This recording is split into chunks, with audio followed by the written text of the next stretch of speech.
Halo investors, kembali lagi bersama saya di channel ini. Hari ini kita akan bahas berita yang cukup menarik dari PT Saratoga Investama Tbk atau SRTG. Saratoga ini bukan perusahaan biasa. Mereka adalah perusahaan investasi yang punya portofolio keren seperti Adro dan TBI. Nah, bicara soal kinerja keuangan mereka di tahun 2024 ini, SRTG berhasil membukukan laba bersih yang fantastis, 3,29 triliun rupiah. Total ekuitas mereka juga sangat mengagumkan, mencapai 51,74 triliun rupiah dengan saldo laba ditahan sebesar 46 triliun rupiah. Mereka baru saja mengumumkan pembagian dividen sebesar 200 miliar rupiah. Biasanya menjelang pembagian dividen, ada potensi kenaikan harga karena investor berburu hak dividen. Mereka konsisten membagi dividen sambil tetap fokus mengembangkan portofolio investasi mereka. Tapi ingat, SRTG ini lebih cocok untuk investor yang mencari capital gain ketimbang dividen. Mengingat karakteristik bisnisnya sebagai perusahaan investasi, dari total laba 3,29 triliun, SRTG memutuskan untuk membagikan dividen sebesar 200 miliar rupiah atau sekitar 14,75 rupiah per lembar saham. Kalau kita hitung persentasenya, ini hanya 6,1% dari total laba mereka. Sisanya, tulis pendapat kalian di kolom komentar ya. Jangan lupa like video ini dan subscribe channel kita untuk update informasi investasi terbaru. Sampai jumpa di video berikutnya. 5 miliar rupiah masuk dana cadangan.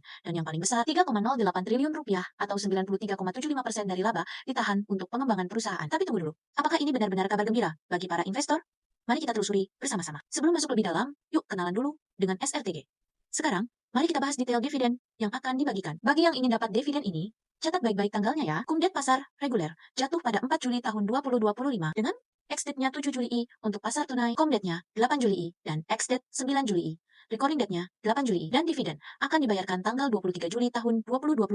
Buat yang masih bingung, komdate itu batas terakhir kamu bisa beli saham dan masih dapat dividen. Sedangkan ex-date itu hari pertama saham diperdagangkan tanpa hak dividen. Mungkin ada yang bertanya-tanya, kenapa SRTG cuma bagi 6% dari labanya? Jawabannya ada di strategi bisnis mereka. Sebagai perusahaan investasi, SRTG butuh dana besar untuk terus berinvestasi di peluang-peluang baru. Ini beda dengan perusahaan operasional yang biasanya bagi dividen lebih besar. Strategi menahan laba ini sebenarnya umum dilakukan holding company untuk pertumbuhan jangka panjang. Lalu bagaimana dampaknya ke harga saham? Jadi kesimpulannya, meski dividen yang dibagikan terlihat kecil, ini mencerminkan komitmen SRTG untuk pertumbuhan jangka panjang. Bagaimana menurut kalian? Apakah lebih baik SRTG membagi dividen lebih besar atau tetap fokus menahan laba untuk investasi?